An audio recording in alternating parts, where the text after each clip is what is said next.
Hey, it's JP at CMA Fest 2022. He has written for the likes of Luke Combs, Zach Brown, Riley Green, Tennille Arts, and LV Shame. Debut album, Spray Painted Line, drops tomorrow. You can find that on Spotify, Apple Music, Amazon Music. The Pride of Harlem, Georgia. Harlem, Georgia, baby. Ray Fulcher. Welcome, man. Hey, thanks for having me. Thanks for coming by and hanging out with us. Absolutely. It's a pleasure. You've got the Grand Ole Opry Plaza party tomorrow. Yep. Opry loves the 90s. Oh, yeah. CMA Music Fest show on Sunday. Yep. Not a bad weekend, right? No, it's a great weekend.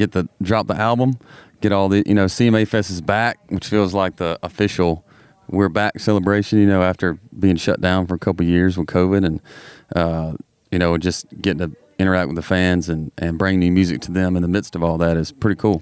So what was your first CMA Music Fest experience like? Very overwhelming. Yeah. I was brand new to town, and I remember my very first experience. You just made me flash back in my mind. Was my first year I moved to town. I actually got a show like playing one of the places down on Broadway for big deal when you first moved to town and stuff. And the morning that I was supposed to play, I woke up with just like the flu or something, and I couldn't make a noise at all, and so it broke my heart. I had to call and cancel. So that was my first experience. Luckily, it's been much better since then. It's been so much better since then. It's been all uphill, yeah. So, but I just the energy is always magic. It's just magic. So let's talk about the debut album with Black River, Spray Painted Line, all gas, no brakes, man. This is the summer anthem. Yeah, so that's kind of that song in particular is sort of just kind of a way of life, right?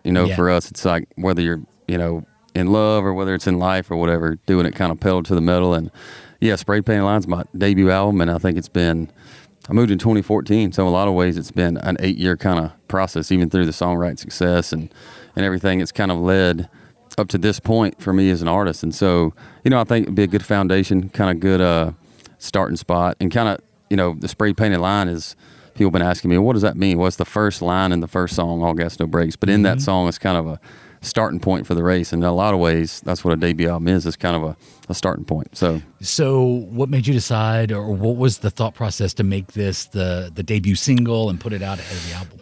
Just because we were talking about that, and we go, what's the one song that lyrically, melodically, and feel and idea-wise, like what do we want to kind of be the first thing out to kind of, be a preface for what's coming and kind of what kind of artist I want to be, and it's really kind of a no-brainer for that. So songwriting, a huge passion for you for a long time. Yeah. I'm just curious, like, what age were you in school? Were you writing like in junior high? Like, when did you know this was something you had a talent for and a passion for? I didn't get the dream till I was 19 or 20. I saw Eric Church for the first time at Georgia Theater in Athens, Georgia. And I remember being blown away, and I was like, man, I got to do that right there. And it wasn't until I picked up a guitar after that. A couple years later, I kind of started writing, but I always was a good writer in school. And so the writing stuff always came pretty naturally. But it wasn't until, I guess, really when It Rains, It Pours went to radio, and then it went number one with Luke. And I'd only been here 3 years. And then people were being like, hey, man, that's pretty quick. And I was like, is it? Yeah, and they were like, yeah, that's quick. And so then I guess I was like, man, maybe we got something here, know? So you get to Nashville, and I've read some of the stuff you've written about. Like, you're on the way to Nashville, and you're thinking, maybe I'm leaving my family, I'm leaving everything I know. Should I just turn around and go back? Sure. So you get here, and who was it that you met first, and what was it that really ignited that songwriter spark, and then ultimately, the recording artist spark? Yeah, so I moved here to be an artist. That was kind of my dream. That's the thing that kept me up at night, thinking about, dreaming about. But it's funny you asked, the first friend I made in town, which he didn't even live here at the time, but he was in town visiting a friend, which is the only person I knew in Nashville at the time, was Luke Combs. I met him three days after I moved to town. So when he moved back that September, he hit me up and we started. It wasn't until we started writing that it really kind of like clicked for me. And I think it was kind of a thing for both that we just made a good team. We just kind of, it was really fluid the way we bounced stuff off each other, really natural. And that was kind of the first time that I felt kind of at home songwriting. So you've worn a lot of hats. had a lot of roles, and I've read a lot of stuff that you've done on the internet, and I want to see if this is true. Okay. You are a National Barrel Racing Horse Association 18 and under finalist at the age of 12. World finalist. Yeah, 12, 13. Yeah, it was in Memphis, Tennessee.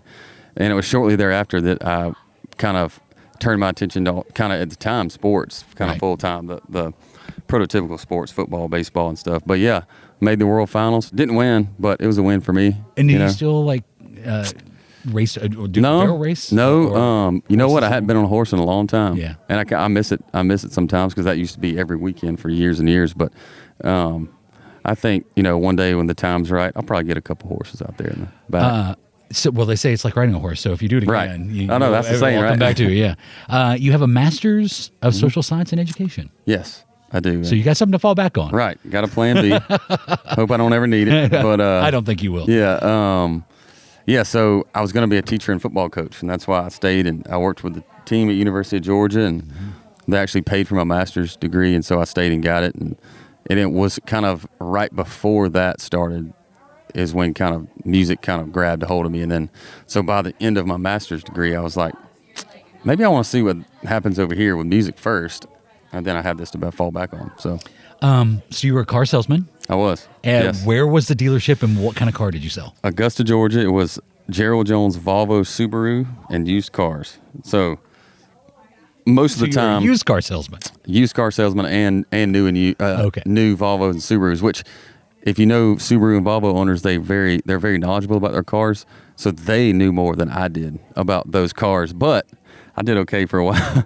I told them up front, hey, y'all probably know more about this than I do, but I'm going to do my best to help you out, What can you tell me about this car and how do I get you in this car? Yeah. Just give me what I need to know. Yeah. And where did you sell ATV parts? You were a manager? In Augusta. Yeah. So, ATV parts and service manager. Also a job, don't know how I got because didn't know a lot about that either. I knew how to drive them. I drove a four-wheeler a lot as a kid. But my head mechanic was cool. He knew that I did really well with people, but I wasn't great under the car, with the wrench or whatever. And so I would always call him and be like, hey, this guy's asked me this. What do I tell him? And he would tell me, and then I'd get back on, well, sir, so I had a good team behind me, yeah. Well, thanks for coming out. Before we wrap you. up, I've got just a few short answer random questions for you, if that's okay. A dream artist that you'd like to collaborate with, living or dead? I mean, for me, it'd have to be Eric Church. I mean, I had the song with Luke that Eric sang on, but to be able to sing, or to be able to write with him, I think would be pretty daggum awesome. Do you have a favorite song lyric? Of all time? Mm-hmm. Oh, man. Yes, it's actually an Eric Church song. It's in A Man Who's Gonna Die Young. He says, this morning I turned 36, and when you just remember half of it, you wonder how you outlived Hank or Jesus. And I go, that says so much in one line. I just think he's brilliant. So, what was the last movie you saw in the theater?